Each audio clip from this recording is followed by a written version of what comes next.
नमस्कार दोस्तों, आज हम बात करेंगे एक बहुत ही एक्सप्लोसिव और पॉलिटिकली सेंसिटिव जजमेंट की, जहां Punjab and Haryana high court ने एक पॉल्यूशन रेट की टाइमिंग पर ही सवाल खड़े कर दिए। और कोर्ट ने कहा पॉलिटिकल वेंडेटा का एप्रीहेंशन रीजनेबली पेलपेबल है।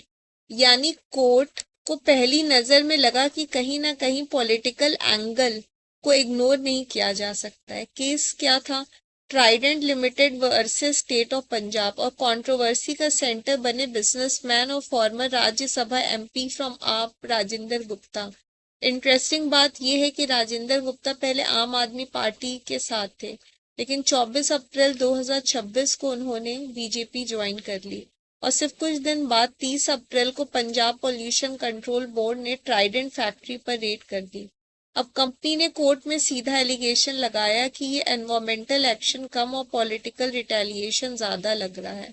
मतलब कंपनी का कहना था जब तक हम आप में थे तब तक ठीक था, बीजेपी ज्वाइन करते ही पॉल्यूशन याद आ गया। और ऑनेस्टली इसी टाइमिंग ने कोर्ट को भी पॉज करने को मजबूर कर दिया।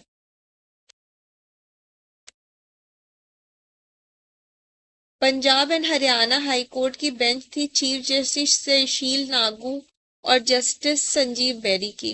कोर्ट ने डायरेक्टली मेरिट डिसाइड नहीं की, लेकिन एक बहुत इंपॉर्टेंट कॉन्स्टिट्यूशनल प्रिंसिपल अप्लाई किया, वेडनेसबरी प्रिंसिपल।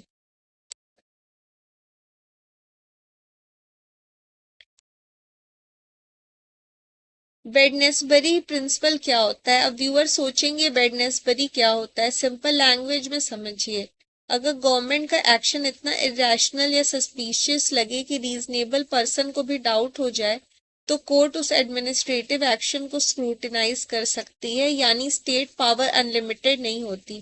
कोर्ट ने ऑब्जर्व किया कि पॉलिटिकल स्विच 24 अप्रैल को हुआ और रेड 30 अप्रैल को हुई। ये प्रॉक्सिमिटी रीजनेबली पेल्पेबल एप्रीहेंशन देती है, क्रिएट करती है कि भाई ये जो रेड थी ये कहीं पॉलिटिकली मोटिवेटेड तो नहीं थी। ये लैंग्वेज काफी स्ट्रांग मानी जाती है। अब पंजाब पोल्यूशन कंट्रोल बोर्ड ने भी अपना डिफेंस दिया। उन्होंने कहा कि एनवायरमेंटल इमरजेंसी थी और रूल 32(6) का रिलायंस दिया, जिसमें अर्जेंट सिचुएशन में प्रायर नोटिस स्किप किया जा सकता है। लेकिन हाई कोर्ट ने पूछा इमरजेंसी थी तो एविडेंस कहाँ है?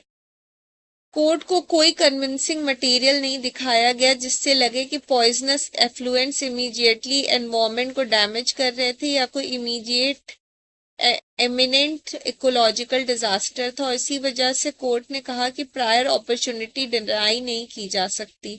अब यहाँ एक बहुत इंपॉर्टेंट कॉन्स्टिट्यूशनल बैलेंस देखने को मिलता है।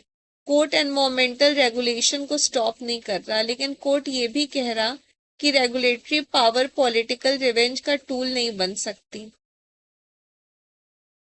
भाई आप रेगुलेटरी पावर को पॉलिटिकल टूल कैसे बना सकते हैं? फाइनली कोर्ट ने पीपीसीबी को अलाउ किया कि लॉ के अकॉर्डिंग एक्शन ले सकते हैं।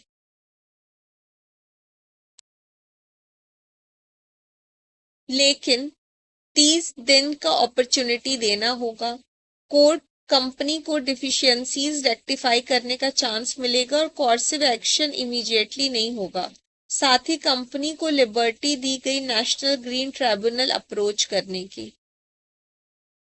दोस्तों, ये जजमेंट सिर्फ पोल्यूशन लॉ का केस नहीं है, ये केस एक लार्जर कॉन्स्टिट्यूशनल रिमाइंडर है कि स्टेट पावर का एक्सरसाइज फेयर, ट्रांसपेरेंट और पॉलिटिकली न्यूट्रल होना चाहिए।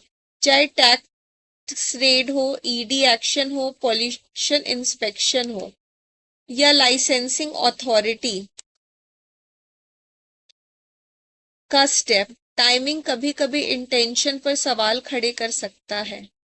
और इसीलिए कोर्ट जुडिशियल रिव्यू करते हैं। आपको क्या लगता है, क्या ये जेन्युइन एनवायरमेंट एनफोर्समेंट था या पॉलिटिकल वेंडेटा का एप्रीहेंशन जेन्युइनली अपीयर करता है? कमेंट में जरूर बताएं।